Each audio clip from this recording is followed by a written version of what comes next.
আসসালামু আলাইকুম। আসসালামু আলাইকুম। ঈদ তো মোবারক। ঈদ মোবারক। তো ঈদ কেমন করলেন সবাই? আলহামদুলিল্লাহ। আহ, বন্ধু, কি অবস্থা? ঈদ টিদ কেমন কাটলো? যদিও একটা অনেক বড় বন্ধ ছিল, লম্বা একটা বন্ধ, প্রায় 9-10 দিনের বন্ধ right. ছিল। তো আশা করি সবাই বেশ ঘোরাঘুরি করতে পারছে, যদিও ঈদের একদিন দুই দিন আগের থেকে বেশ গরম অনুভব করলাম। আজকেও তো অনেক গরম। হ্যাঁ। তো আমার মনে হয় যে এছাড়া এই গরম ছাড়া সব কিছুই খুব কমফোর্টেবল ছিল। হ্যাঁ, আমার কাছে খুবই ভালো লেগেছে। আর এবারের পরিবেশটা টোটালি ডিফারেন্ট, যেহেতু অনেক দিন বন্ধ ছিল। তো সেক্ষেত্রে ঢাকা তার একদিকে প্রাণ হারাইছে, হ্যাঁ, আরেকদিকে সাধারণ একটা শ্রেণীর মানুষ প্রাণ ফিরে পাইছে। হ্যাঁ, তো প্রাণ হারাইছে হলো ঢাকাতে যানজটের শহর। সেটা আসলে ঈদের বিশেষ করে ঈদের পরের দিন থেকে যারা ঘোরাঘুরি করছে, অতি অল্প সময়ের মধ্যে তাদের সঠিক ডেস্টিনেশনে যেতে পারছে টাইম মতো। আর পাশাপাশি যে একটা সুন্দর যে একটা পরিবেশ, ঠিক আছে, মানে মাঝে মাঝে আমার বিশেষ করে তৃতীয় চতুর্থ দিন আমার মনে হয়েছে কি আমি কি আসলে ঢাকাতে আছি। যে আমরা মাঝে মধ্যে ঢাকারে হারায় ফেলি। হারিয়ে ফেলি। পুরা ঢাকা শহরটা একটা বাজারে পরিণত হয়েছে। কমার্শিয়াল হওয়ার হয়তো প্রয়োজন ছিল, কিন্তু এতটা আমরা চাই না, কারণ আমার বসত ভিটা একটা বাজারের মধ্যে থাকবে, সেটাও আমরা আশা করি না। না না না, কারণ ঠিক আছে। আবাসিক এলাকাগুলি তার আবাসিক চরিত্র হারাবে। এইটাই কেন আমরা আশা করি বা কেন ইয়ে করি না? আমরা আবাসিক এলাকায় থাকবো যারা, তারা আবাসিক সুবিধাগুলি কেন পাবে না? আসলে কি হ্যাঁ, বল। এই ক্ষেত্রে সচেতনতার অভাব, হ্যাঁ, ঠিক আছে। আমরা আসলে কে কোথায় বসবাস করি হ্যাঁ, সেটা আসলে আমরা নিজেরা ভুলে যাই। হ্যাঁ, আহ, সর্বপ্রথম হচ্ছে হলো নিজের ঘরের পরিবেশ। ঘরের পরিবেশ যদি ঠিক থাকে এবং যদি প্যারেন্টসদের কাছ থেকে শিখতে শিখে যে আসলে আমরা একটা আবাসিক এলাকায় বসবাস করি, এই এলাকায় আবাসিক এলাকা বলতে কী বোঝায়, এই ডেফিনেশনটা না আমরা আসলে জানার চেষ্টা করি না। হুম, চেষ্টা না করার ফলে হুম, আজকে দেখা গেছে কি, তুমি লক্ষ্য করছো কিনা জানি না, হ্যাঁ, ঈদের 2-3 দিন আগে থেকে দেখো যে রাস্তার দুই পাশে যে একটা পরিবেশ তৈরি হয়েছে, মানুষের চলাচল তো মানে চরম বিঘ্ন ঘটছে। এই এই ফুটপাতের এই দোকানগুলো কোথা থেকে আসলো, কীভাবে আসলো, কারা করলো, কেন করলো, ঠিক আছে, এবং কিছু হাস্যকর প্রশ্ন করে।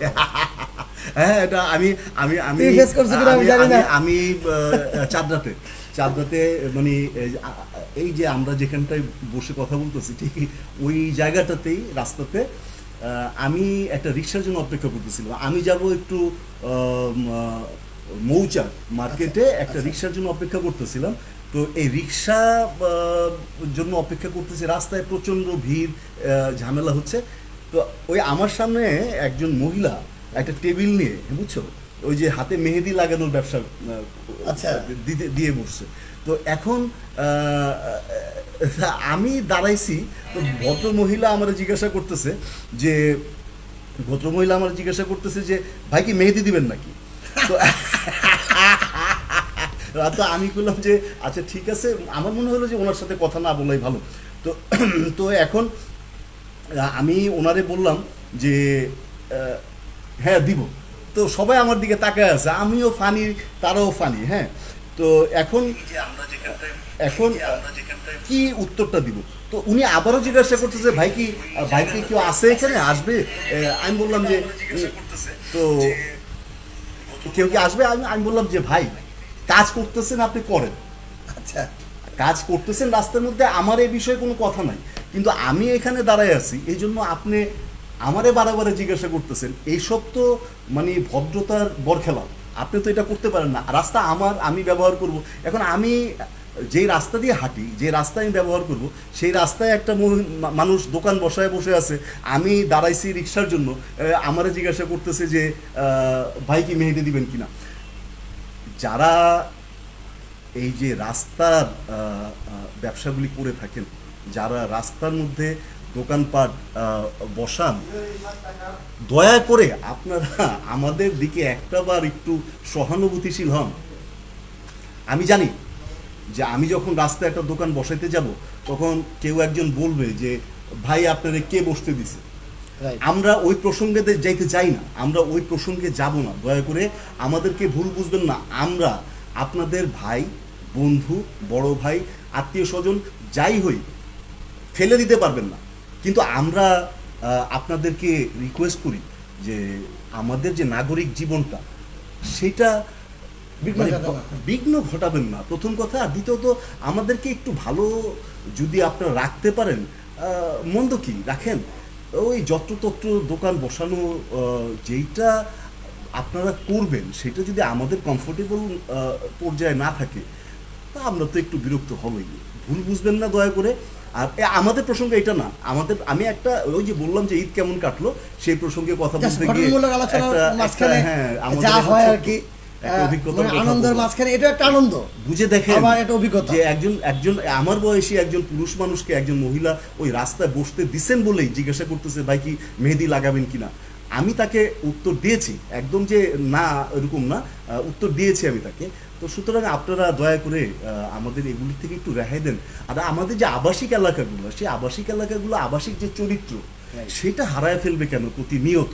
হ্যাঁ, তো আপনারা আমাদের পাশে আছেন, পাশে থাকেন, আমাদেরকে একটু বেটার লিভিংয়ের একটু ব্যবস্থা করে দেন। এগুলি নিয়ে আমরা কথাবার্তা বলবো না। আচ্ছা, আমরা অন্য প্রসঙ্গে আমরা আমরা জানেনই যে আমরা আসলে বেসিক্যালি যে প্রকৃতি, প্রাণ, প্রকৃতি, নদী এগুলি নিয়ে কাজ করে থাকি।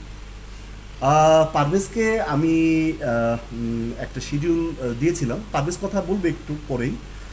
সেটা হলো যে আমরা আমাদের নড়াই নদী, ওই নড়াই নদী নিয়ে একটা স্ক্রিপ্ট তৈরি করতে বলছি যে আমরা নেক্সট ঈদের পরে যে নড়াই নদী নিয়ে কাজ করব একটা, সেটা আপনাদেরকে আগে একটু বলে রাখি। সেটা হচ্ছে যে নড়াই নদী খুব পুরনো একটা নদী, খুব প্রাচীন একটা নদী। এখনও এই নদীতে নিয়মিত জোয়ার ভাটা হয়ে থাকে। তো কিন্তু নড়াই নদীর দুই পাশে যে মানুষগুলা, এক পাশে তো সিটি কর্পোরেশনের আওতায়, এক পাশে এখন দ্বিপাশে উত্তরা দক্ষিণে পড়ছে। ও উত্তর এবং দক্ষিণে দুই পাশে কিন্তু আপনার সিটি কর্পোরেশনের আওতায়। কিন্তু নড়াই নদীর দুই পাশে যে মানুষগুলি থাকে এরা ব্যাপকভাবে ক্ষতিগ্রস্ত, শারীরিকভাবে ক্ষতিগ্রস্ত, আর্থিকভাবে ক্ষতিগ্রস্ত। আপনারা যখন ইয়েতে যাবেন বেড়াইদের ওই যে কি বলে যে কায়েতপাড়া যাবেন, তখন কায়েতপাড়াতে একটা ভাসমান পল্টন আছে। ওইখানে যা অনেকেই বসে এবং আড্ডা মারে, খুব কথাবার্তা বলে, সময় কাটায়। ওইখানে গিয়ে আপনি যখন বসবেন তখন দেখবেন যে ওরা কি নিয়ে কথা বলে। দেখবেন যে ওরা মাছ ধরা নিয়ে কথা বলতেছে, ওরা নৌকার রিপেয়ারিং নিয়ে কথা বলতেছে, ওরা মালামাল পরিবহনের যে মানে ট্রান্সপোর্টেশনের যে ভাড়ার খ্যাপ যা এগুলি নিয়ে কথা বলতেছে। সুতরাং ওরা কমপ্লিটলি নদী নির্ভর মানুষ। এখন এই নদীতে চলাচল করতে গিয়ে, কখনো নদীতে গোসল করতে গিয়ে এরা কখনো চর্মরোগের শিকার, কখনো পেটের সমস্যা, পেটের রোগের শিকার। এখন তারা এই যে যুদ্ধ করে করে আমরা এই যে মানে বিভিন্ন রকম ছবি তুলতে গিয়ে বা বিভিন্ন রকম ভিডিও করতে গিয়ে তাদের সাথে আমরা মুখোমুখি হই, তখন তারা বলে যে ভাই এই যে এগুলি যে করতেছেন আসলে এগুলি না করে আমাদের জন্য একটা কিছু করেন। তা আমরা কোনো ভিউ ব্যবসা করি না, আমরা কোনো ভিউর ব্যবসা করি না। এখন আমি আমার বন্ধু ইয়ারে বললাম যে তুমি একটা, পারভেজরে বললাম যে তুমি একটা স্ক্রিপ্ট করো। তো আমরা আসলে কি করবো, আমরা আসলে যাব ওই এলাকায়, ওই অঞ্চলে যাব, পারভেজ যাবে আমাদের সাথে, লজিস্টিক সাপোর্ট পুরোটাই যাবে, আরও আমাদের পৃষ্ঠপোষক যারা আছে তারা যাবে। ওইখানে আমরা একটা সার্ভে করব কে কোন রোগে আক্রান্ত, তারা কিভাবে উপকৃত হইতে পারে। ইতিমধ্যে আমরা বিশেষজ্ঞ মহলে কথা বলেছি, তাদেরও পরামর্শ নিয়েছি যে কিভাবে এটা আগানো যায়। তো এই বিষয় নিয়ে আমরা খুব দ্রুত এই 2-4-5 দিনের মধ্যে আমরা কাজ শুরু করবো। তো পারভেজ এই প্রসঙ্গে কিছু বলো, তুমি তো লাস্ট কয়েকদিন আগেও মনে গেছে ওইখানে। ধন্যবাদ বন্ধু তোমাকে, আর যারা আমাদের লাইভ শো দেখছেন সকলকে ধন্যবাদ। নড়াই নদীতেই আসলে আমরা বড় হয়েছি। আমার বাড়ি খিলগাঁও শিবাইবাগ এলাকায়। মূলত খিলগাঁও ভাষী যারা আছেন, খিলগাঁও এলাকা কিন্তু একসময় ভান্ডারেবল এরিয়া ছিল। আমরা সবুজ ঘাসে খেলাধুলা করেছি, আমরা প্রাণ প্রকৃতি, মানে একটা মানুষ গ্রামে যে পরিবেশে বড় হয়েছে, আমরা খিলগাঁও এলাকা যারা ছিলাম আমরা 80 দশকে কিন্তু একইভাবে বড় হয়েছি। তো দীর্ঘদিন সেখানে খেলাধুলা করেছি, সাঁতার কেটেছি। এই নড়াই নদীর আকাশ বাতাস এবং নড়াই নদীর সাথে যে আমাদের একটা হৃদ্রতার সম্পর্ক, সেটা আমি আপনাদেরকে ভাষা প্রকাশ করতে পারবো না। বাট আজকে 2025 সালে এসে আমরা দীর্ঘদিন যাবৎ নড়াই নদী নিয়ে কাজ করছি, কিংবা নড়াই নদীতে আশপাশে ঘুরতেই যাই। আর আমাদের ঘোরার স্থানীয় ওদিকে, মূলত একটু রিফ্রেশমেন্টের জন্য আমরা ওদিকেই যাই। কিন্তু আমার কাছে আশ্চর্য লাগলো যে ঢাকার প্রাণকেন্দ্রে, একদম প্রাণকেন্দ্রে, আর 2025 সালে আমার জানা মতে যে গত কিছুদিন আগে আমাদের যে পরিবেশ উপদেষ্টা হয়েছেন, উনি একজন পারফেক্ট পরিবেশ উপদেষ্টা। কারণ আমি আর কখনো দেখিনি, আমার চোখে পড়ে নাই যে একজন পরিবেশবিদ পরিবেশ উপদেষ্টা হয়েছে। এবার ওয়েলফেয়ার অফ দ্য সোসাইটির জন্য কাজ করে এরকম কেউ পরিবেশ উপদেষ্টা হয়েছে আমি জানি না, ঠিক আছে। এবং উনি ডক্টর ইউনূসের পরে কিন্তু উনি রিদওয়ানা আপা কয়েকবার পুরস্কারও পেয়েছেন পরিবেশের উপর, ঠিক আছে। এটা আমি অনেকে জানি কি অনেকে জানি না। তো যাই হোক, সে আশায় বুক ভেদে আমরা খুব জোরসোরে কাজ করছি আর কি। তো নড়াই নদীর এমন একটা অবস্থা হয়েছে, সেখানে এই যে আমার বন্ধু মিলন বলল যে গোসল করবে, গোসল করা তো দূরের কথা, সেখানে মাছের বসবাস অযোগ্য হয়ে পড়েছে। এদেশের মানুষ, ঢাকা শহরের প্রাণকেন্দ্রে, কিন্তু এখানে মানুষ ট্যাক্স দেয়, এখানে মানুষ অত্যন্ত সহজ সরল। আপনারা বিশ্বাস করেন, কতটুকু বিশ্বাস করবেন আমি জানি না, না আসলে বুঝতে পারবেন না যে আশপাশের মানুষের কীভাবে বসবাস করে আমি জানি না। মহান রব্বুল আলামিন ভালো জানেন। আল্লাহ সুবহানাহু ওয়া তাআলা তো মানুষকে সৃষ্টি করেছেন যার যার পরিবেশে, এটা আল্লাহই ব্যবস্থা করে দেন। এত দুর্গন্ধ এলাকায়, ঠিক আছে। আর এখন তো খুবই খারাপ অবস্থা। তো আমি বিশেষ করে কিছুদিন এখানে কিন্তু বিশ্ব যুব দিবসে আসছিলেন রিদওয়ানা আপা, জিরানি খেল উদ্বোধনে আসছিলেন। আমি জানি উনি হয়তো সব কিছু জানেন, ওনার নখদর্পণে আছেন। তো যাই হোক, এখন সব কিছু মিলে নড়াই নদী টোটাল ভিজিট করে আমি একটা জিনিস বুঝতে পেরেছি যে আসলে আমরা নড়াই নদী নিয়ে যদি শুধু কাজ করবো তা না, আশপাশে যে প্রাণ প্রকৃতি, আশপাশে তো এখন আর সেই কোকিলের কুহুটান দেখা যায় না, শালিকের শব্দ দেখা যায় না, কিংবা পাখির কিচমিচের শব্দ সেটা আমরা শুনতে পাই না। আগে এখানে আসলে বক দেখতে পেতাম, এই সিজনে বিশেষ করে, সে বক দেখা যায় না, ইভেন কি মাছও দেখা যায় না, শুধু দেখা যায় কিছু মানুষ। আসলে যেহেতু প্রকৃতি সব কিছু হারিয়ে ফেলতে যাচ্ছে, সেটা আমি বলবো না, হারিয়ে ফেলছে এক কথায়। তাহলে আশপাশের মানুষ কেমন আছে, সেটা এখন আমার একটা প্রশ্ন। আমি আমার বন্ধুকে বললাম যে বন্ধু, আসলে এই পৃথিবীতে মহান রব্বুল আলামিন সৃষ্টি করেছে মানব জাতির জন্য। হ্যাঁ, এই মানব জাতি যাতে ভালো থাকে এই জন্য সৃষ্টি করেছেন প্রকৃতি। এই প্রকৃতি থেকে আমরা অক্সিজেন পাই। এই প্রকৃতির প্রতিটা প্রাণী খুব গুরুত্বপূর্ণ, প্রত্যেকটা প্রাণী, ঠিক আছে।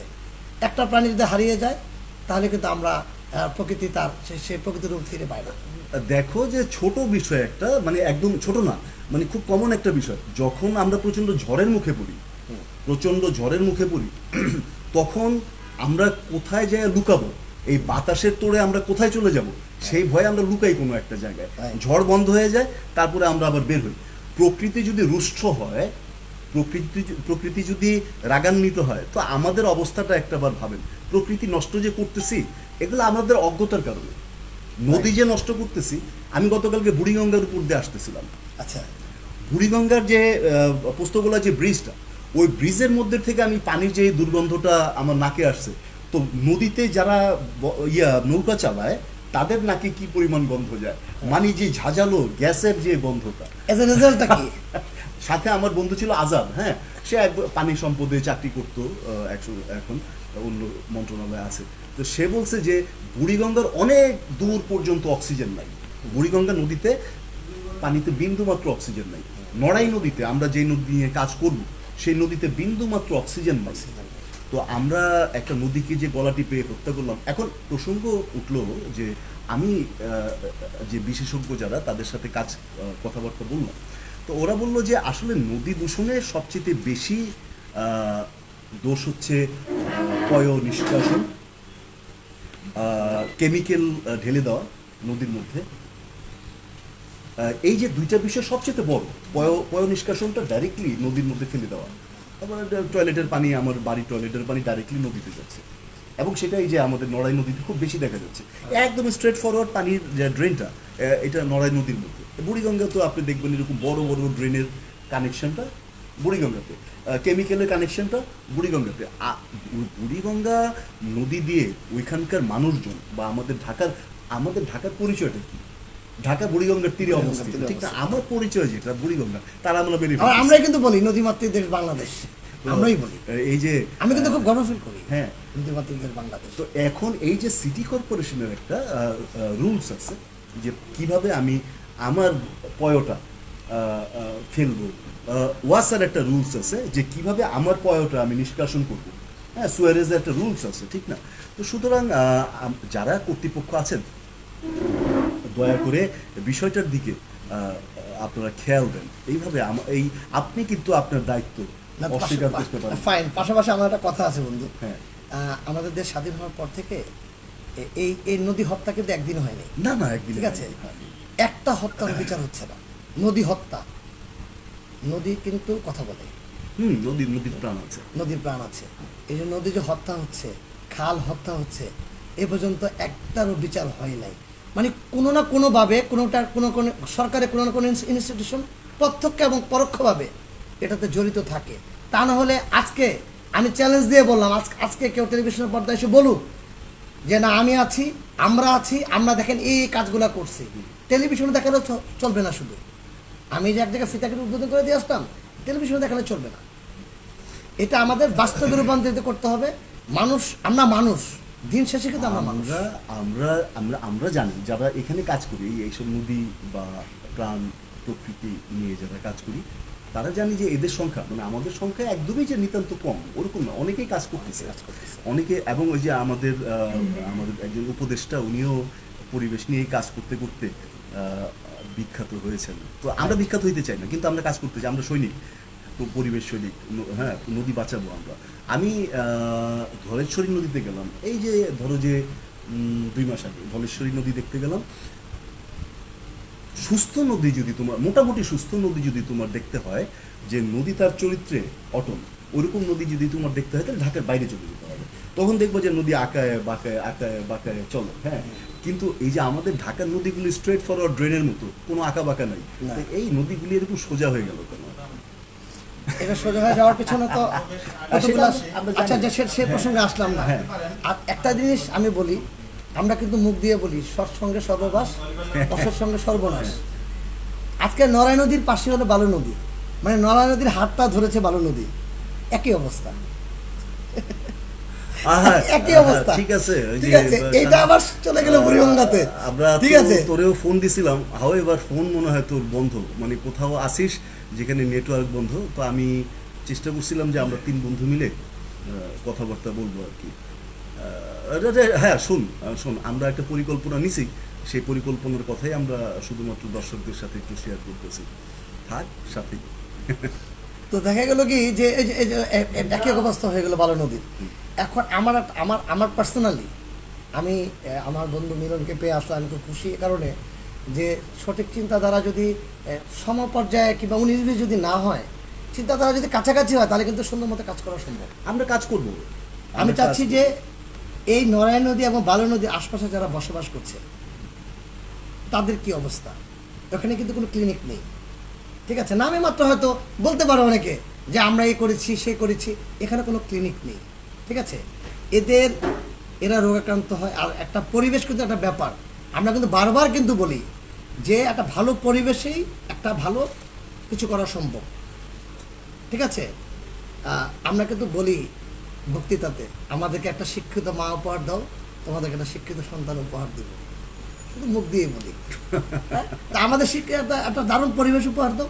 ঢাকার প্রাণ কেন্দ্রে যদি এই পরিবেশটাকে আমরা ভালো করতে না পারি, আমি এই এলাকার সন্তান হিসাবে মানে আমি মরে যাওয়ার শান্তি পাবো না, আমার কাছে খারাপ লাগবে। আমি কিছু চাই না, আমি বিনিময়ে কোনো কিছু চাই না। আমি চাই যে আমরা তো আসলে আমাদের মহান রব্বুল আলামিন ক্ষমতা দিয়েছে অতটুকু উপস্থাপন করার, আমাদের তো অত শক্তি নাই যে আমি কালকে সকালে যে এখানে একটা ক্লিনিক বসাই দিব, ওরকম অর্থ আমাদের নাই, কিংবা মানুষ ভালো থাকুক সে পরিবেশটা গড়ে দিব। না আমি কিছু অ্যাডভাইস পাইছি যে কিভাবে আমরা বাস্তবায়নের দিকে যাব।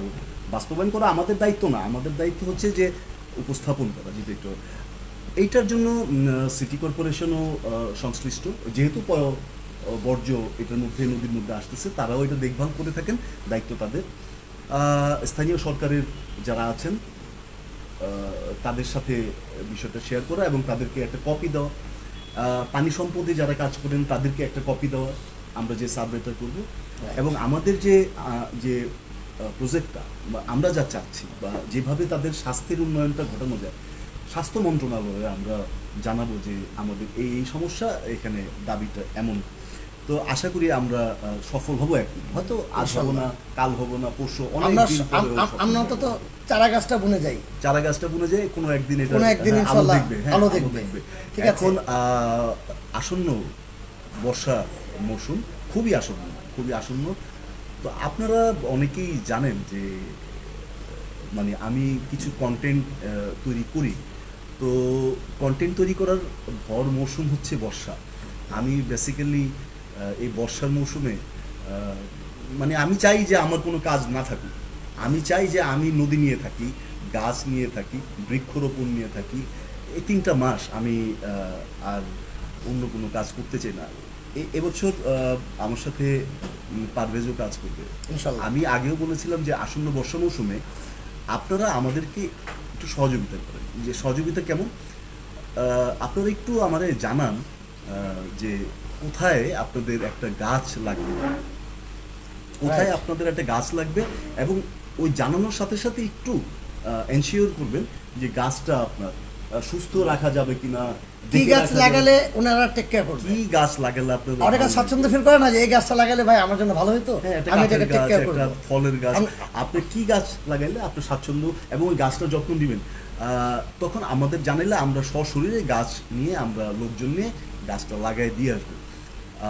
তো এই পরিকল্পনা আমাদের খুব দ্রুতই বাস্তবায়ন শুরু হবে। ইতিমধ্যেই পারভেজ আমাদেরকে বলছে যে বন্ধু, ওইখানে 2টা গাছ নষ্ট হয়ে গেছিল, আমি ওই গাছ 2টা রিপ্লেস করব, আমি আর পারভেজ যাবো ওইখানে। ইনশাআল্লাহ। তো আমরা পরিবেশ নিয়ে কাজ করতেছি। আমাদেরকে আমাদেরকে কম বুদ্ধির ভাবতে পারেন, আমরা ইমোশনাল ভাবলেও ভাবতে পারেন আমরা, আমাদের কোনো কাজ নাই সেটাও ভাবতে পারেন। রাইট। কিন্তু ভাই, আবাসিক এলাকাগুলি যাতে আবাসিক চরিত্র নিয়ে থাকে, রাইট। প্রকৃতি যেন আপনার সামনে কেউ নষ্ট না করতে পারে, একটু রুখে দাঁড়ান। 2টা আচ্ছা। প্রজেক্টই আমাদের সামনে আছে, ওইটাই শেয়ার করলাম আর কি আপনাদের সাথে। হ্যাঁ, আচ্ছা, আমার একটা প্রশ্ন বলবো। হ্যাঁ, হ্যাঁ। বাংলাদেশে সংবিধান নিয়ে এত কথাবার্তা বলতেছে, সংবিধান, আমাদের সংবিধানে কি এটা বাধ্যতামূলক রাখা উচিত যে প্রাণ প্রকৃতি নিয়ে সংরক্ষণের দায়িত্ব সরকারের, এবং আগামী যে নির্বাচন, সে নির্বাচনে যারা জনপ্রতিনিধি হতে চান, এটা আমার আজকে ঈদের পরে এই প্রোগ্রামে আপনাদের কাছে আমার অনুরোধ রইল, আপনারা অবশ্যই প্রাণ প্রকৃতি নিয়ে ম্যান্ডেটরিভাবে কথা বলবেন ইনশাল্লাহ। হ্যাঁ, এটা বলা উচিত। এবং স্ব এলাকায় যদি রেসপন্সিবল হয়, ঠিক আছে, ছোট প্রতিনিধি হোক, বড় প্রতিনিধি হোক, জনপ্রতিনিধি তো জনপ্রতিনিধি, সেটা যেরকমই হোক, মানে বাধ্যতামূলকই করতে হবে, বাধ্যতামূলক। প্রকৃতি- এটা গভর্নমেন্ট ম্যান্ডেট করা উচিত হ্যাঁ, যে প্রকৃতি ইউ আর বাউন্ড টু বাঁচাইতে ডু হয়, দিস। দায়িত্ব কাউকে দিতে হবে। না, কারণ আমার তো কোনো দায়িত্ব নাই, না। আমি তো একদম আমজনতা। Right. এখানে যে স্থানীয় সরকার যারা, Younger people, right. হ্যাঁ, ওনাদেরকে কেন দায়িত্ব দেওয়া হবে না? এবং এটা যদি এটা ম্যান্ডেটরি করে, হ্যাঁ। এবং যদি গভর্নমেন্ট অ্যাওয়ার্ডের ব্যবস্থা করে, ওকে ফাইন, যার যে এলাকা আছে এই এলাকা যদি পরিবেশ রক্ষা করেন, আপনারা যদি এগুলো করেন, তাহলে আপনারা নেক্সট অ্যাওয়ার্ড পাবেন। এবং তাদের যে পরবর্তী নির্বাচন, হ্যাঁ। ওইটাতে একটা পয়েন্ট হিসেবে ধরে রাখা উচিত যে তোমার এত আরেকটা- পয়েন্ট অলরেডি তুমি আরেকটা পেয়ে আসছো, বিষয় আছে, বিভিন্ন, এবার তুমি জনগণের হ্যাঁ, বিভিন্ন ভোট নিয়ে প্রতিষ্ঠান আসো। আছে, সংস্থা আছে। আমি প্রথমেই বিদ্যুতের যে বিভাগটা, বিদ্যুৎ বিভাগ, এই যে আমরা যেখানে বসে আছি, আমি ইচ্ছা করলে এখানে ক্যামেরা ঘুরে আপনাদের দেখাইতে পারতাম, কিন্তু দেখায় লাভ নেই, আমি মুখেই বলি। এখানে রাস্তার 2 পাশে বেশ বড় বড় গাছ আছে, অনেক আগে এটা লাগানো হয়েছে, আর গাছের উপর দিয়ে বিদ্যুতের লাইন চলে লাইন গেছে। চলে গেছে। এখন বিদ্যুতের লাইন, তার নিচে গাছ, বা পাশাপাশি বিদ্যুতের লাইন এবং একটা গাছ। তো বিদ্যুৎ বিভাগের লোকজন আসে কি করে, প্রথমে গাছটার ধাক্কা দেয়। একটা গাছ এরকম থাকে, ধাক্কাইতে ধাক্কাইতে এই অবস্থায় নিয়ে যায়, এই যে এই।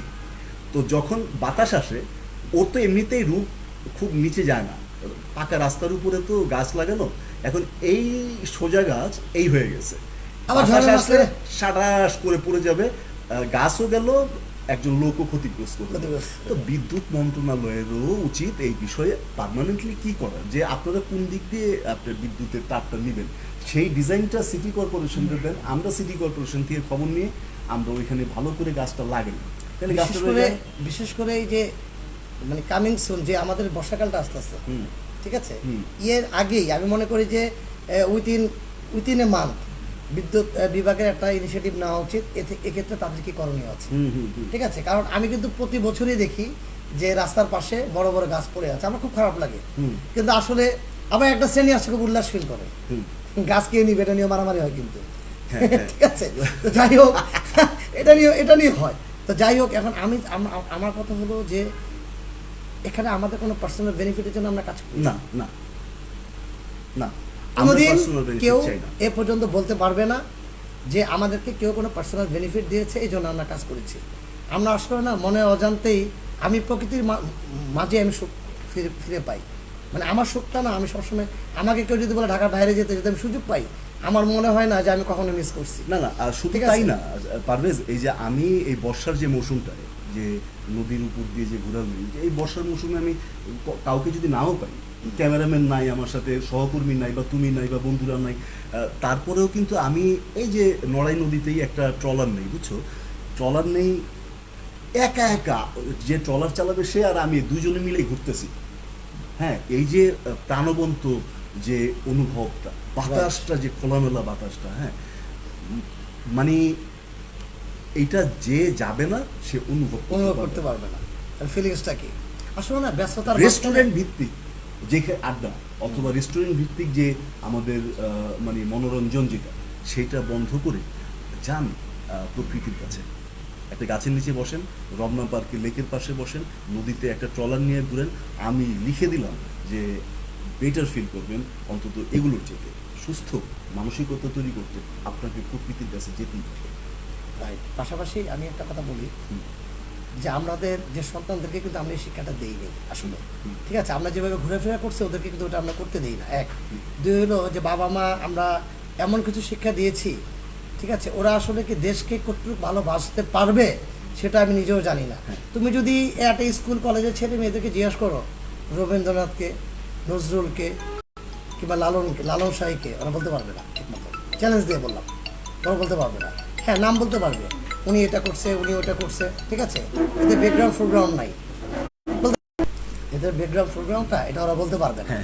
তো এই যে আমরা যে শিক্ষাটা দিয়েছি, এই যে আমরা যে শিক্ষাটা দিলাম, কিংবা আমরা যা শিখাচ্ছি, এটা তো সঠিক না, তাই না?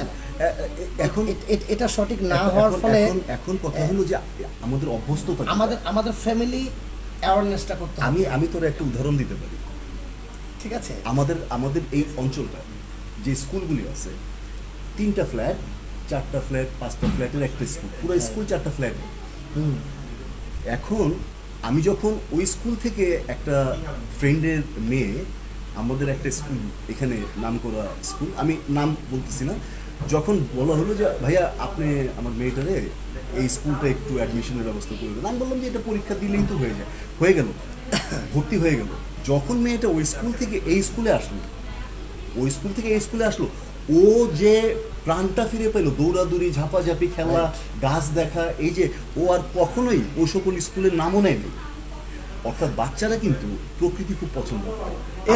আপনারা ঠিক আছে, তোমার এই কথা পাশাপাশি আমি আরেকটু বলি, অ্যাড করবো। বলো। আমাদের এই খিলগা এলাকায় অনেক ভালো স্কুল আছে, হ্যাঁ, ভালো পরিবেশ যেসব স্কুলে আছে, প্রাণ প্রকৃতি, সেসব স্কুলে আবার ভালো পড়াশোনা নেই। আবার যেসব স্কুলে প্রাণ প্রকৃতির কোনো ব্যবস্থাই নেই, কয়েকটা রুম নিয়ে স্কুল করেছে, খেলাধুলার কোনো স্পেস নেই, সেখানে আবার পড়ার পরিবেশটা ভালো। এখন তুমি দেখো এই যে এই দুইটা কিন্তু 2 মিনিটে চলে গেল।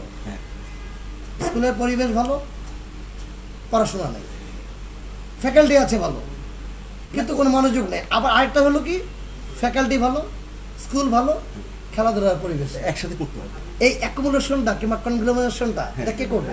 এটা সরকার বাহাদুর, এটা সরকার বাহাদুর যদি করে, আমার একটা অনুরোধ রইলো, এই যে ঈদের পরে যাক এক প্রসঙ্গে তো আসলে আমি কথা বলি, মনে তো অনেক কিছু জমা আছে, বলি না আর কি, কারণ আসলে আমরা এমন একটা পরিবারে জন্মগ্রহণ করেছি যে আমাদের কথা কতটুকু নিবে মানুষ।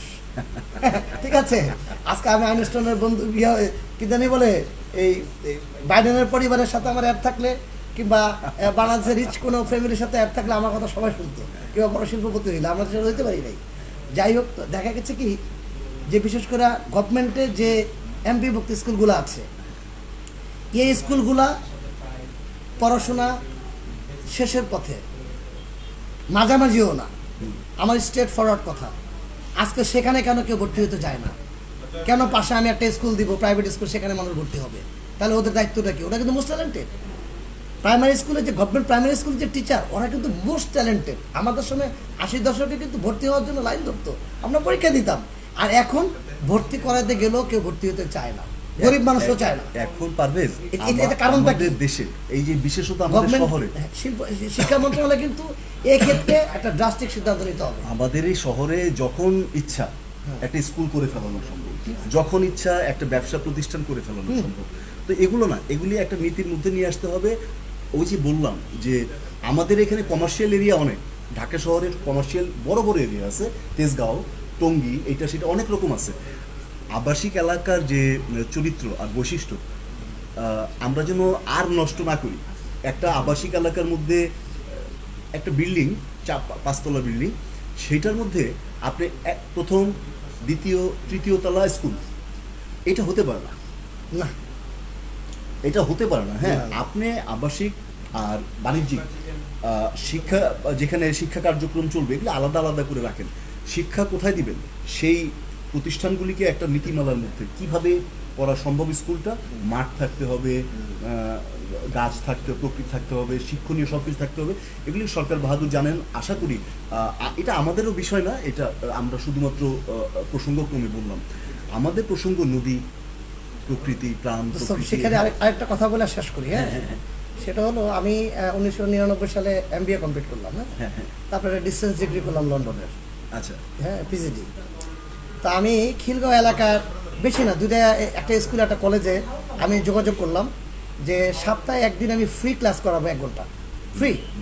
ঠিক আছে, ওদের অ্যাকাউন্টিং করে দিব, বিশেষ করে SSC পরীক্ষার আগে আর HSC পরীক্ষার আগে। হ্যাঁ, ফ্রি ক্লাস করাই দিব। এর থেকে আমি কোনো কোনো কিছু দিতে হবে না। আর যদি প্রয়োজন মনে করি, সপ্তাহে বন্ধের দিন, সপ্তাহে 2 দিন আমি ফ্রি ক্লাস করাবো। ঠিক আছে, আমি ফ্রি ক্লাস করাবো, সে সুযোগটা আমি পাইলাম না। বলে আমাদের ম্যানেজমেন্ট আছে, হেডমাস্টারের সাথে কথা বলতে বলে বলে আমার ম্যানেজমেন্ট আছে, প্রিন্সিপালের সাথে কথা বলতে বলে আমাদের ম্যানেজমেন্ট আছে। আর ম্যানেজমেন্টে যারা আছেন, ঠিক আছে, তারা তো ওই সময় MBA কি বুঝে না, 1990-তে আবার PGD-কে তার তো বোঝার কোনো কথা নেই। কারণ আমাদের দেশের মধ্যে শিক্ষা, বিশেষ করে শিক্ষা ব্যবস্থায় এমন কিছু মানুষকে ম্যানেজমেন্টে নিয়ে আসে। ঠিক আছে, আমিও তো ছোট করি না, ওরা হয়তো আমার থেকে বড়, আমি জানি না। একদিন বন্ধু সব ঠিক ঠিক আছে, কিন্তু এই জিনিসগুলো থেকে বের হয়ে আসতে হবে আমাদের। একদিন হয়তো ঠিক ঠিক হয়ে আছে, যাবে, আমরা আরো সচেতন না, হব। এখন থেকেই সচেতন হতে হবে। আমার কথা হলো কি, যে এখন কিন্তু মানুষ, শুনেন, আমি যত কথাই বলি না কেন, এখন কিন্তু প্র্যাকটিক্যাল মানুষ দেখতে চায়। এখন অনলাইন ব্যবস্থা, এটা কিন্তু 2000 সাল না, 99 সাল না, এটা 2025 সাল। হ্যাঁ, এখন অনলাইন ব্যবস্থা আসছে। তো অনলাইন ব্যবস্থার মাঝে এখন আমরা কেউ কাউকে ফাঁকি দিতে পারবো না, ইচ্ছা করলেই সম্ভব না। আমার ওই যে BTV-তে যেতে হবে না, আমার ওই একটা টিভি চ্যানেলে যেয়ে বলতে হবে না যে ভাই আমি কিছু বলতে চাই, আপনি একটু পাবলিশ করে দিন। ঠিক আছে, এখন কিন্তু মানুষ খুব সচেতন। আমাদের ভালো হয়ে যেতে হবে, এখন আমাদের আমরা সুস্থ থাকতে যে হবে, সুস্থ প্রসঙ্গে চিন্তা করতে কথাবার্তা হবে। এতক্ষণ বললাম, সেটা দুইটা প্রসঙ্গ। যে আমাদের এই নড়াই নদী সম্পর্কে আপনাদের যদি কোনো অ্যাডভাইস থাকে তো আমাদেরকে অ্যাডভাইস করবেন। আর আমাদের বৃক্ষ রোপণ কর্মসূচি যেটা আসন্ন, সে বিষয়ে আপনাদের যদি কোনো রকম অ্যাডভাইস থাকে জানাবেন। তো আমরা আপনাদের অ্যাডভাইস দিয়ে কাজ করব।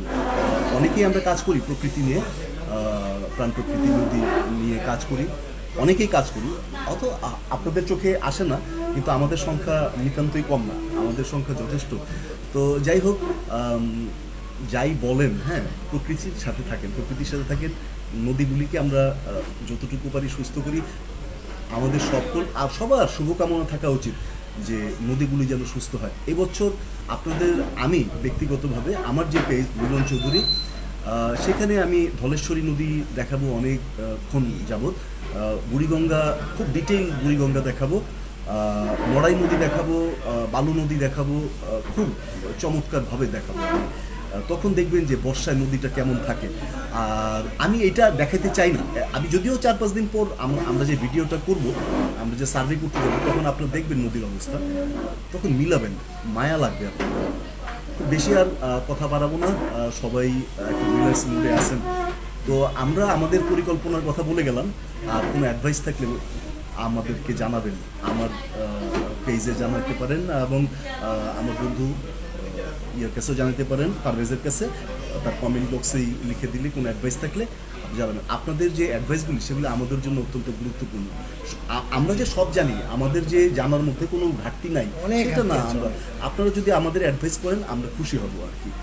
যাক, বন্ধু আমিও সকলকে ধন্যবাদ। আর মিলনের সাথে আমি সহমত। আপনার যদি কোনো কোশ্চেন থাকে আমাদেরকে বলবেন। আর কতদিন বেঁচে থাকবো সেটা তো বলতে পারি না, তবে আজকে একটা কথা বলি, আমি সেদিন শান্তি পাবো যেদিন আমি দেখবো যে নড়াই নদীতে মানুষ মাছ ধরছে, আর আমাদের একটা জেনারেশন এসে বলবে যে বাবা কিংবা আমি নিজে নড়াই নদী থেকে মাছ কিনে নিয়ে আসবো, এটা নড়াই নদীর মাছ, ঠিক আছে, কিংবা এটা ভালো নদীর মাছ। হ্যাঁ, সেদিন আমি খুব খুব খুব খুব খুব শান্তি পাবো। তুমি যদি তোমার ছেলেরে তুমি একটা ভেসাল জাল দেখাইতে চাও তো তুমি কই যাবা? একটা ভেসাল জাল দেখতে কি তুমি ঢাকার বাইরে রংপুর, দিনাজপুর যাবা? না, ভেসাল জাল তো আমরা ঢাকাতেই দেখাইতে পারতাম, এখনো পারি। তো ঠিক আছে, আমরা এই সুযোগটা হাতছাড়া করতেছি কেন? নদীটার ঢাকার আশেপাশে নদী এখন খুব বেশি নাই, এমনি খাল হয়ে গেছে, আবার কিছু খাল আবার ড্রেন হয়ে গেছে। সুতরাং যাই হোক, আপনারা আমাদের সাথে যদি একটু সহযোগিতা করেন আমরা হয়তো সহজে কাজগুলি করতে পারবো। আমাদের অন্য কোনো উদ্দেশ্য নাই, তারকা হওয়ার উদ্দেশ্য নাই, বা যাই হোক এগুলি না আমাদের। আর এখন তো নায়ক হওয়ারও বয়স নেই। নায়ক হওয়ার বয়স নেই। ঠিক আছে, আমরা নদী নিয়ে গায়ক হওয়ারও বয়স নেই। যাই হোক, নিয়ে কাজ করব, আমরা কাজ করতেছি, আমাদের জন্য দোয়া করবেন। সহযোগিতা টাকা লাগবে না, বুদ্ধি পরামর্শ দিয়ে সহযোগিতা করবেন, তাতেই আমাদের হয়ে যাবে। ইনশাআল্লাহ আবার দেখা হবে বন্ধুরা। আবার দেখা হবে, ভালো থাকেন। আসসালামু আলাইকুম।